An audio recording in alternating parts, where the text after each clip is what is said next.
tous, on se retrouve pour un tuto éco-dyeing ou éco-printing. Je sais qu'il y en a beaucoup d'entre vous qui savent comment ça marche. Alors pour vous, ce sera plutôt une revue des plantes de printemps de ma région, de la Haute-Vallée de la Bruche, pardon.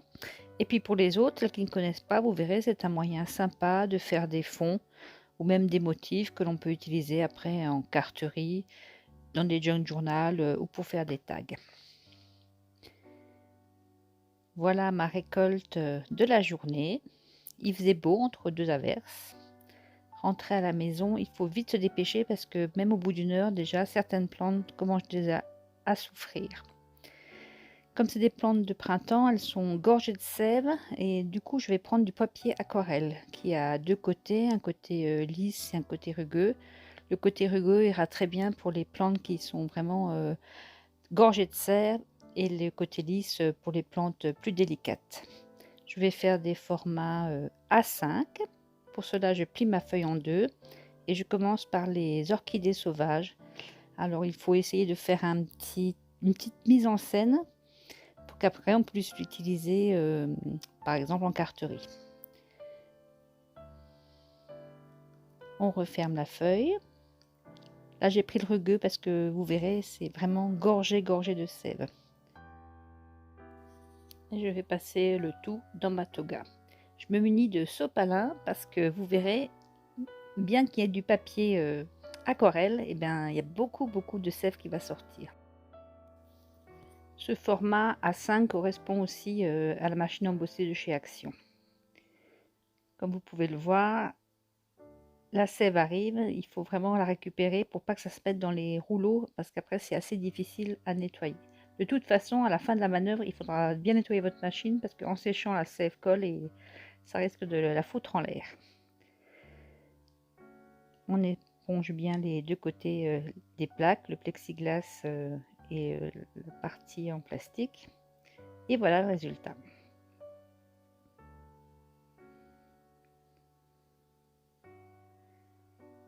On enlève déjà le plus gros de ce qui reste, les tiges, les fleurs. Et ça va laisser l'empreinte. Là, on a de la chance, l'orchidée garde sa couleur. Il faut savoir que certaines plantes qui sont jaunes ou bleues, et puis une fois que c'est pressé, elles sont vertes ou oranges. Pour la bugle rampante, c'est une plante qui est un peu plus sèche, moins gorgée en sève. J'ai choisi le côté plus lisse. Pareil, je fais une mise en scène.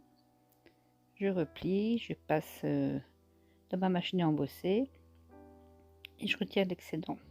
On voit là que les couleurs sont pas tout à fait préservées. Ça a changé un peu de couleur. Mais les empreintes sont sympas. Ça a beaucoup adhéré, donc à la fin, je me sers d'un spalter sec ou d'un gros pinceau sec pour enlever les petites miettes. Le pissenlit, une valeur sûre. Là, je reprends le côté granulé de mon papier. Et les fleurs, il faut un peu les écraser si on veut les voir de face. N'hésitez pas à casser le haut de la tige. Et pareil, je fais une mise en scène avec les feuilles et les fleurs. Je le passe dans ma machine à embosser. Et là, tadam! Ça marche à tous les coups. Si vous voulez débuter, commencez par des pissenlits. C'est quasi inratable et il y en a partout. Voilà. Pour la cardamine, j'ai aussi choisi le côté lisse du papier. Ça aussi, je ne sais pas si vous en avez dans vos régions, mais ça c'est vraiment une valeur sûre aussi. C'est inratable. Et d'ailleurs, c'est de cette Kodaï là dont je ferai une carte à la fin de la vidéo. On passe dans la machine à embosser. On enlève l'excédent de végétaux. Et là, les couleurs sont bien préservées. Le violet est resté violet.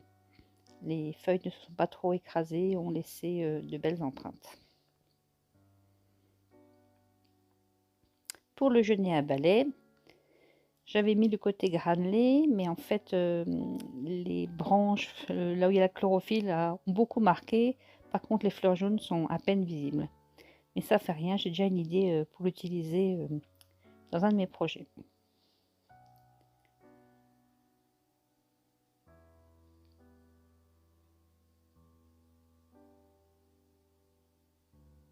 La fougère, en ce moment elle pousse et du coup ça fait comme une crosse, comme la crosse du Saint-Nicolas. Je trouve que c'est très joli, très artistique. Ça me fait penser aux créations Lavinia. Alors là aussi elles sont gorgées de sève. Prenez votre sopalin, le côté granulé du papier, parce qu'il y aura beaucoup de liquide qui va sortir. Par contre c'est très facile à enlever une fois écrasé. Et le résultat est vraiment pas mal. Les petites violettes, toutes fragiles, toutes mignonnes. Prenez le papier côté lisse, une petite mise en scène. Là, vous pouvez tout mettre, le feuillage et la fleur. Et comme c'était petit, j'ai mis de l'autre côté, en face, le myosotis des bois. Là, par contre, j'ai fait une petite erreur. J'ai laissé les feuilles et celles-là sont trop gorgées de chlorophylle et de sel. Et du coup, ça a caché les fleurs et on voit plus que le vert en fait. C'est pas grave, là aussi, je lui trouverai une utilisation. Pour les violettes, c'est aussi ce modèle dont je vais me servir à la fin pour faire une carte. La ciguë. Alors rassurez-vous, ce n'est pas la grande ciguë, ce n'est pas celle qui donne le poison mortel. Mais je trouve que l'empreinte est vraiment géniale. Là aussi, il y avait beaucoup de sève. Le lierre. Alors le lierre, là j'ai fait une erreur. J'aurais dû la passer plusieurs fois dans la machine, l'écraser plus, peut-être régler ma machine encore plus serrée. C'est une feuille assez sèche, il n'y a pas beaucoup de sève dedans. Et du coup, vous verrez, l'empreinte, elle est très discrète pour dire par endroits insignifiante. Mais c'est pas grave, on en refera du lierre, il y en a toute l'année. Alors si vous avez la chance comme moi d'avoir une toga, de pouvoir faire des formats A4, là je vais mélanger plusieurs plantes. Quand même veiller que ce soit des plantes qui ont à peu près le même taux de sève, parce que sinon ça va baver les unes sur les autres. Donc là j'ai mis du polypode, des genêts, des fougères. Et ce format permet aussi, si vous les intégrez en page entière dans un junk journal, ou même pour faire un tableau, une illustration.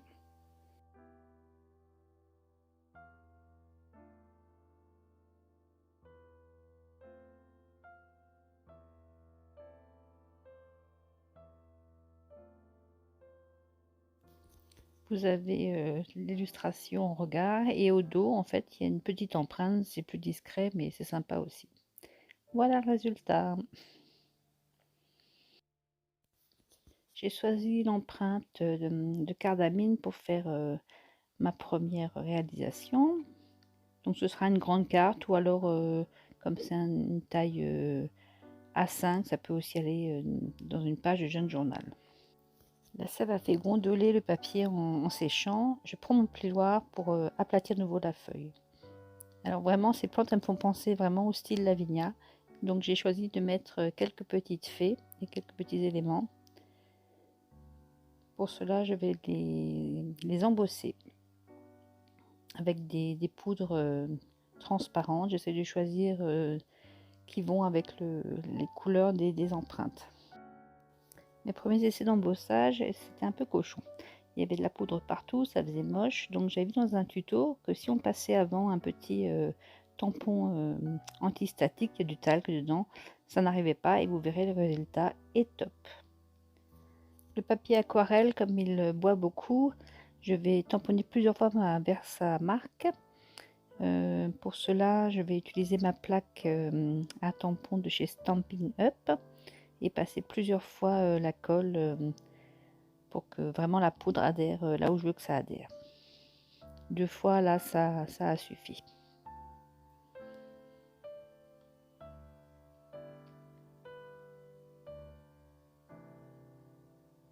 Bien nettoyer ces tampons parce que cette colle, si on la laisse sécher, ben, vos tampons ils seront foutus. Je mets un journal que je plie un peu pour récupérer l'excédent de poudre. Et je commence avec ma première couleur. On y va généreusement. On enlève l'excédent.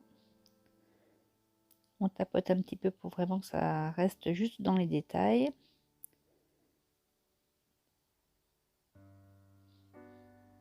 Et avec le heat gun, on chauffe. Cette poudre, elle est vraiment sympa. Elle fait un reflet, des reflets cuivrés, pardon.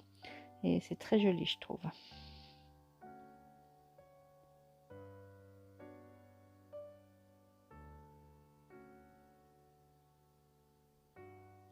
On va procéder de même avec les autres personnages.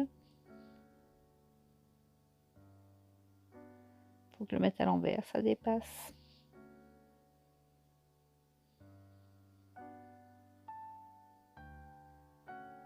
Je choisis de mettre une autre couleur.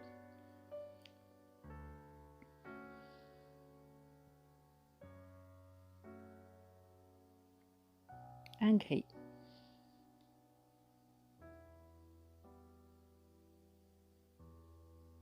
C'est un gris transparent. En chauffant, séchant, il est translucide, on voit un peu les fleurs à travers. Et ensuite, en bas, je vais mettre 3 petites plantes aussi de chez Lavinia, avec des couleurs de poudre différentes.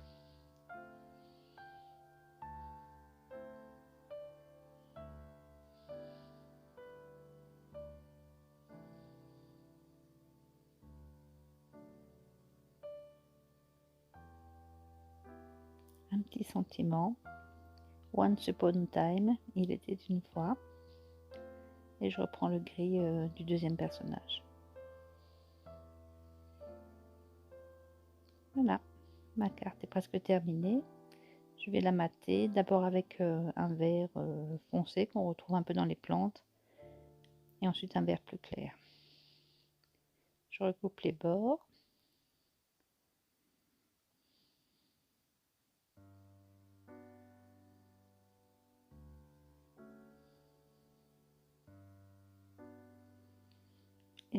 Pour mater le fond, je prends un papier, je rajoute 1 cm. Prenez un bord autour de 0,5 cm. Idem pour le papier vert, je mets 1 cm de plus que le papier vert foncé. Et je multiplie les couches. Pour coller, comme il gondole encore un petit peu, je choisis de prendre du double face et de la colle. Au moins pour ce premier papier vert foncé. En plus, il est un peu texturé, un peu brillant et j'ai peur que la colle ne tienne pas. On fait le système tout autour du cadre, on enlève les coins, ça permettra de le repositionner quand on le mettra sur notre carte. C'est un peu dur.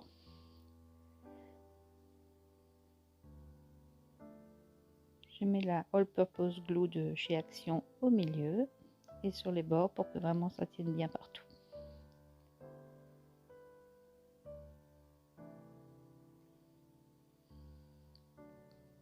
Je positionne et ensuite je tire sur les bandes pour que le double face adhère bien.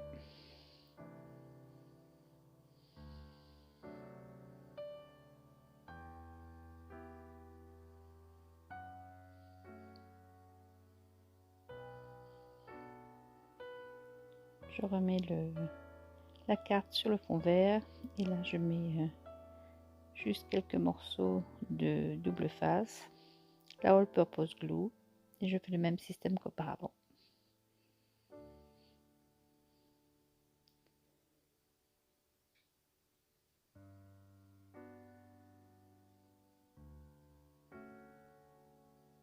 Voilà pour cette première carte. Pour la deuxième, je vais prendre les petites violettes, mais juste un morceau parce que le haut ne me plaît pas trop. Et j'ai pris un bout de cardstock violet aussi et une découpe ovale avec un effet couture. Je plie mon cardstock en deux pour en faire une carte qui s'ouvre avec le plioir.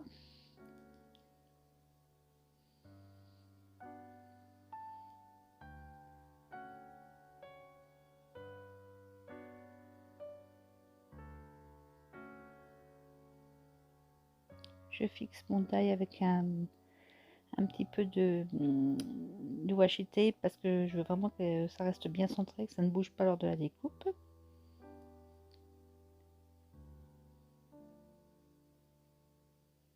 Je le passe dans ma machine à embosser.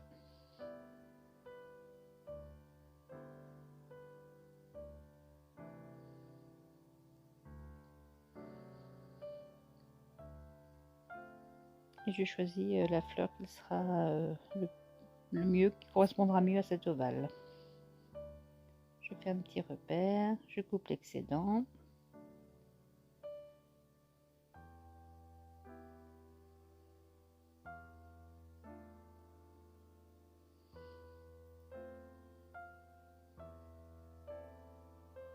Je recolle un petit peu de washi tape pour pas que ça bouge. Et à l'arrière aussi, je fais mes repères pour pouvoir mettre la colle, pour pouvoir fixer le dessin.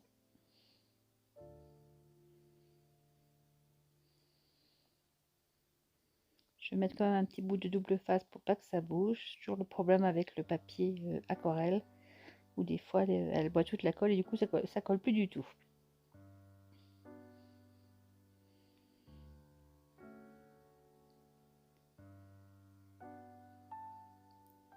Et je rajoute sous pourtour la Purpose Glue.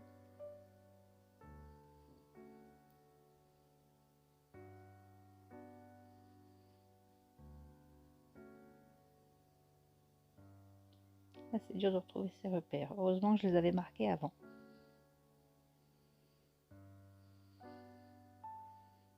Voilà. Alors, pour cacher l'intérieur, je vais mettre une feuille blanche à l'intérieur pour pouvoir écrire ou encore tamponner un sentiment. Là, je mets juste de la colle, ça suffira.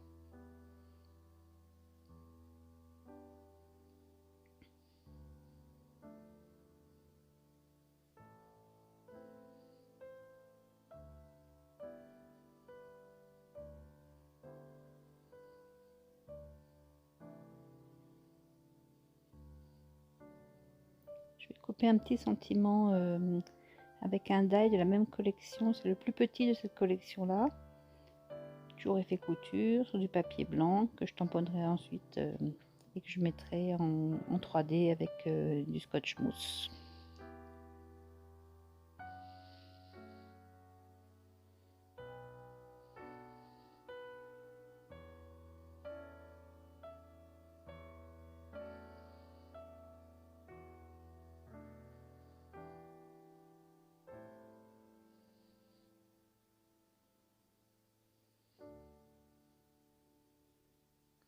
Toujours avec la Versamark. Là, comme je ne prends pas ma planche à tampon, il faut y aller du premier coup, ne pas se tromper. Et on embosse avec la poudre et le heat gun.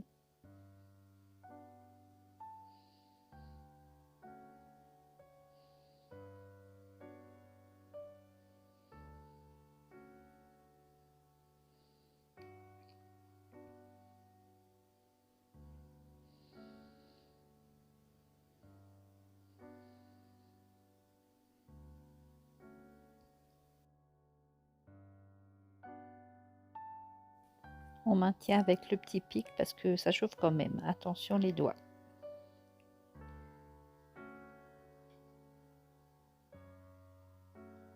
Voilà, et maintenant pour le poser, je vais coller un petit morceau de scotch mousse pour donner un peu d'épaisseur au sentiment. Un peu trop grand.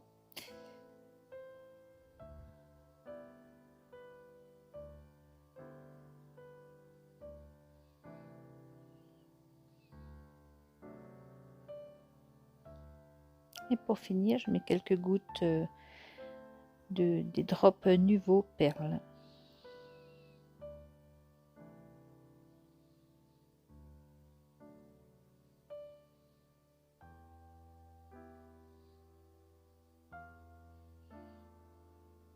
Et voilà.